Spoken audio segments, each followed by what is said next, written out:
Hello and welcome to the Womxn Show. I'm Lenina Rassool and today we are speaking about gun-related domestic violence.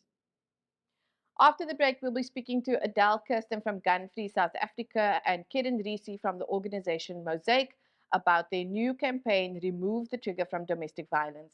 But before that, we're going to hear from a domestic violence survivor about the role that guns played in her relationship and abuse. Let's have a look.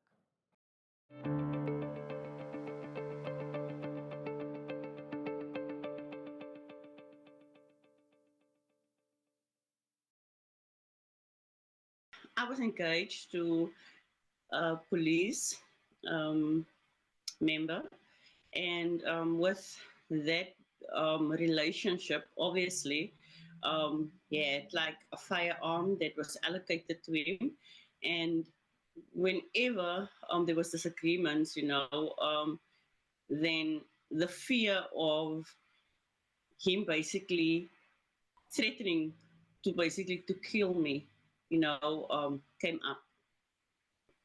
With a firearm within the home, or knowing the person has access to a firearm, it I became submissive, you lose your voice, you lose your opinion, and you just go with whatever he says, just to keep the peace.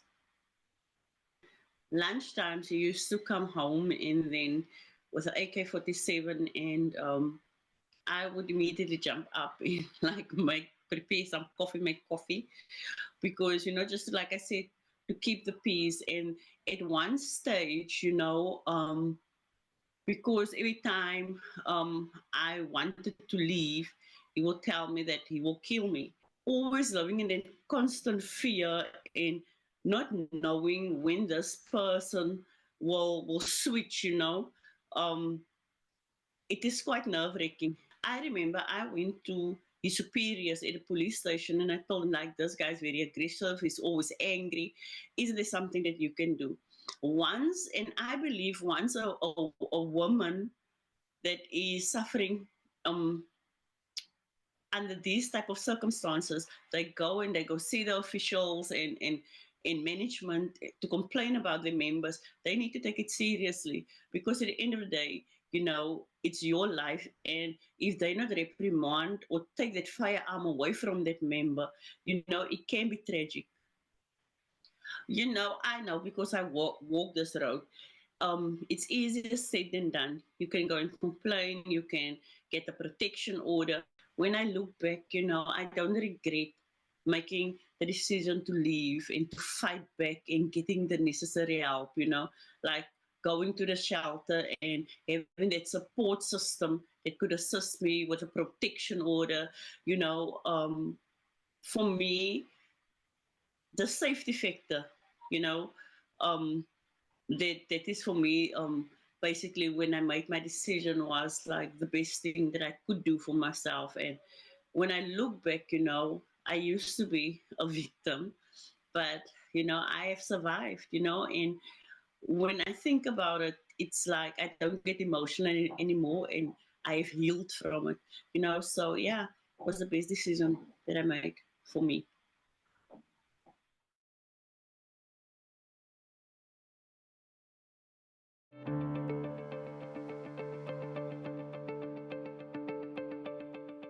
That was the story of a domestic violence survivor about the role that guns played in her abuse. We are going to take a short break, but we'll be back with more after this.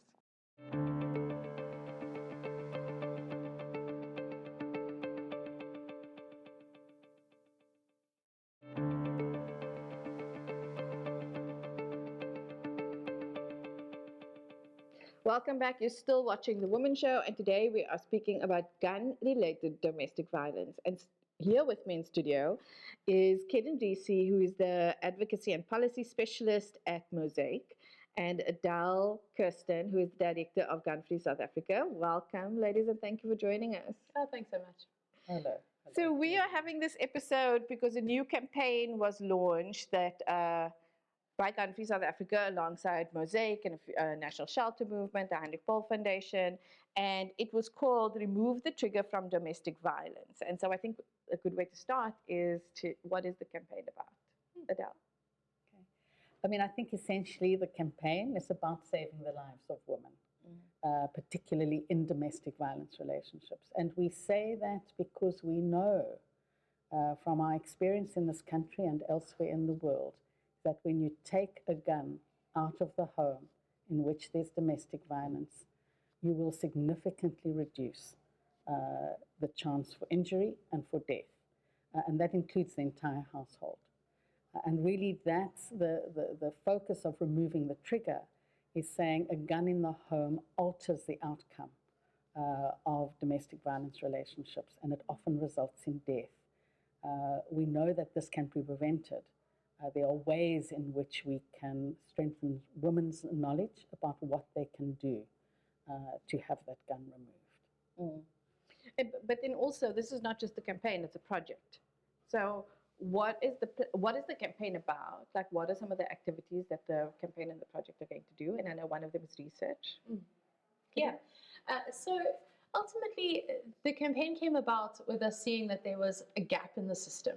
So we have existing laws that require a court to order for a gun to be removed in an instance of domestic violence where the person who's experiencing the violence knows that their abuser has access to a firearm. They can request that the court ask for that to be removed. And then it is up to the police to remove the gun from that domestic violence setting. And a particular case, the Jessica Shah case in Phoenix, KZN, there was actually a protection order in place that required a gun to be removed, and it was not removed. And she was shot with that gun and killed. So we identified that there was a gap in implementation. But what we also then spoke about was, well, if we think about guns, everyone thinks about guns as something that is used to kill and not something that's used to control or coerce. And so for this campaign, we really want to look at, well, how do we strengthen the system in place to protect people from gun-related domestic violence? And part of that is us understanding how a gun's used. We don't know. We don't know enough about how guns are used to control, coerce, and ultimately we know that they are used to kill. So one of the activities is around research, understanding how guns are used and how they affect homes in domestic violence situations. The second is, how do we raise awareness for the layperson, everyday person in the street, to understand what the law says and what provisions are available. And when those provisions are not followed, what systems are in place to make sure that they're followed. And then finally is to look at how do we actually then strengthen our legal system and regulations to fill those gaps, to respond in the ways that they should. So that's ultimately some of the activities we're looking at. Obviously, they're a bit nuanced as we look at how we do them, and we wanted to do them in a collective way, to bring together organizations that are working on domestic violence related activities and to co-create how we take those activities forward. Thank you, Karen. I mean, that's so interesting. I love that you brought in sort of the way we perceive guns. And I think, Adele, even offline, you and I have been speaking about, like, even my own perception was, we think about gangs and police, right? So that's the one thing. Police have guns, gangs use guns. And when we think about, I was knowing when I think about a gun in the home initially, it was people will get a gun and they'll say it's to protect the home and it's to protect the family. But Adele, you raised this thing where having a gun in the home actually changes the power dynamic. So if we've got a gun here and we've got domestic violence, the presence of this gun, I'm going to let you explain it actually, the presence of this gun changes the dynamics of the domestic violence. In which ways? So the stories women tell, both women who have been shot and killed, but women who've managed to get out of domestic violence relationships where there's been a gun present, they all have similar stories, which is ways in which the boyfriend or husband, when they're arguing, looks to the cupboard or the safe where the gun is. Sometimes prior to using the gun on the woman, will clean it in front of her. Maybe even there's stories of shooting the pet dog.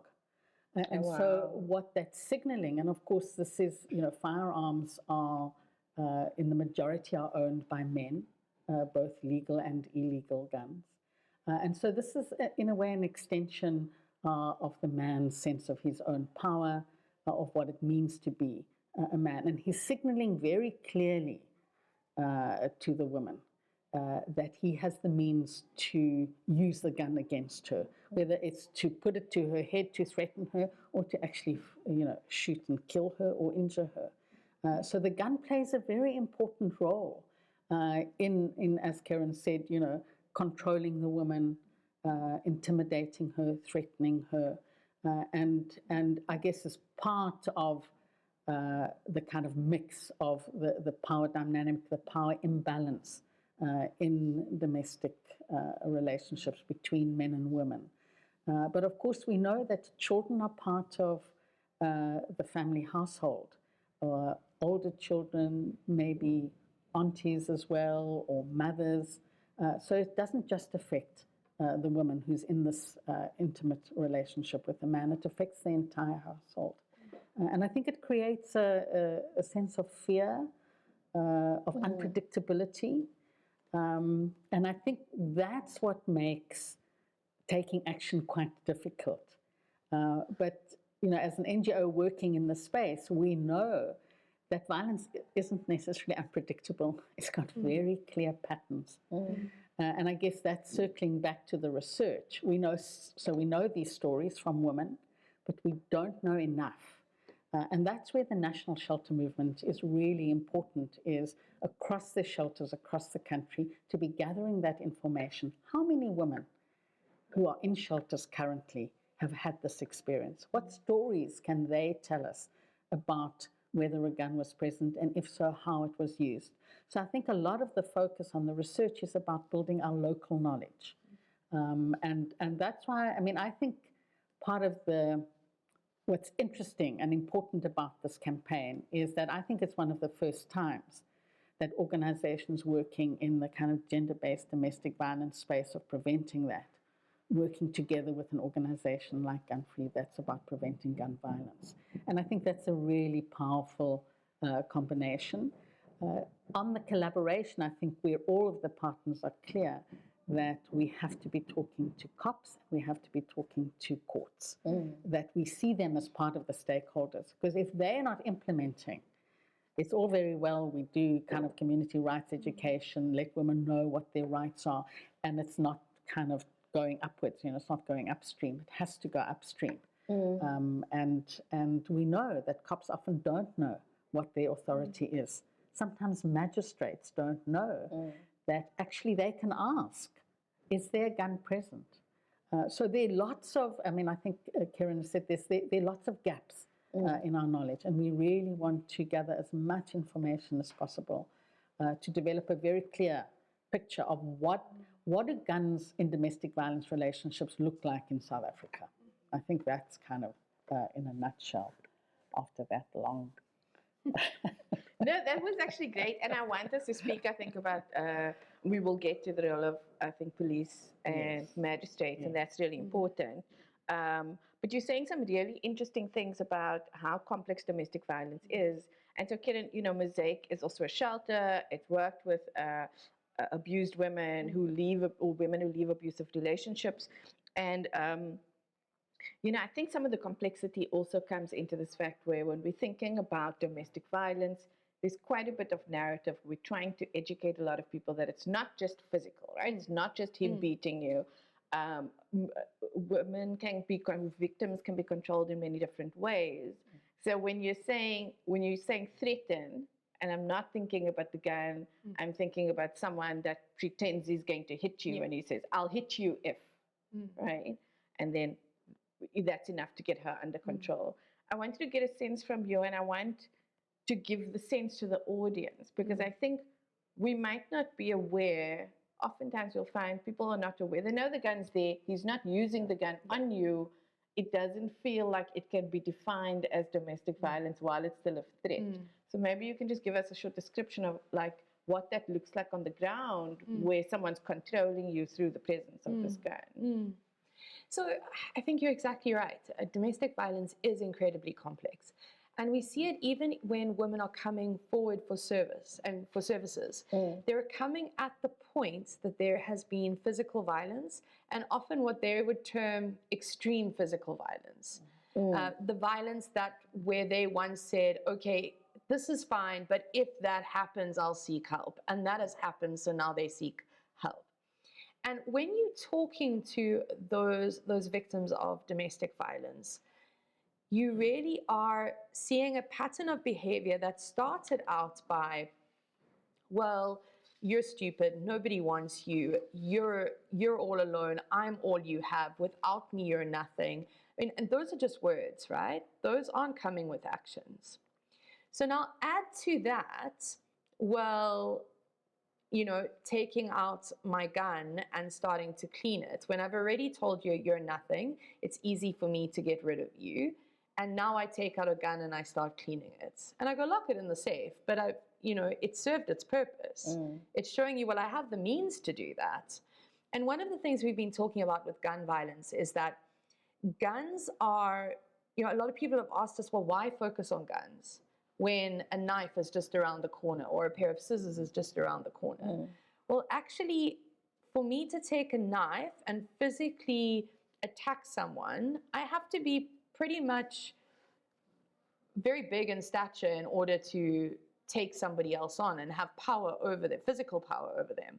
With a gun, I can stand here. I shoot, and it's fatal. And can we just say, for example, yes, so no gun, and you're hiding in the bathroom, and someone needs to break down the door to get to you in order to stab you, if we can put it that way, right? Yes. The gun, we know, Oriva's Steenkamp was shot through a bathroom door, the bathroom door. And so this takes away any barriers and possibilities to hide and so forth, right? So that's the reality. So the gun actually doesn't have to physically be shot for it to serve its purpose, to control, to further isolate, to further coerce, to do what you're expected to do. And this is where we really are wanting to up our communication, up our awareness around when we think violence, and this is among service providers and people who are witnessing domestic violence, but also involved in a domestic violence situation, is the forms that domestic violence take. And often the physical violence comes years after that breakdown and degradation of a person to a point where they feel, I deserve everything that's happening to me. And that's what we see on the ground. We see women come out of those physical violent relationships, and only after really unpacking that do you start to see the control that's been going on for years before that. And it's brought them to this point to say, well, maybe I instigated this violence in the first place. So the gun just forms part of that. And it's really about, well, if there's legal provision for that gun to be removed, then it needs to be used and it needs to be removed. It doesn't remove all the violence, we know that, but it does remove the serious injury that could be affected by that gun with very little effort. And it doesn't have to be, I don't have to come right up to you. I'm literally standing over here and I can affect that fatal harm to you.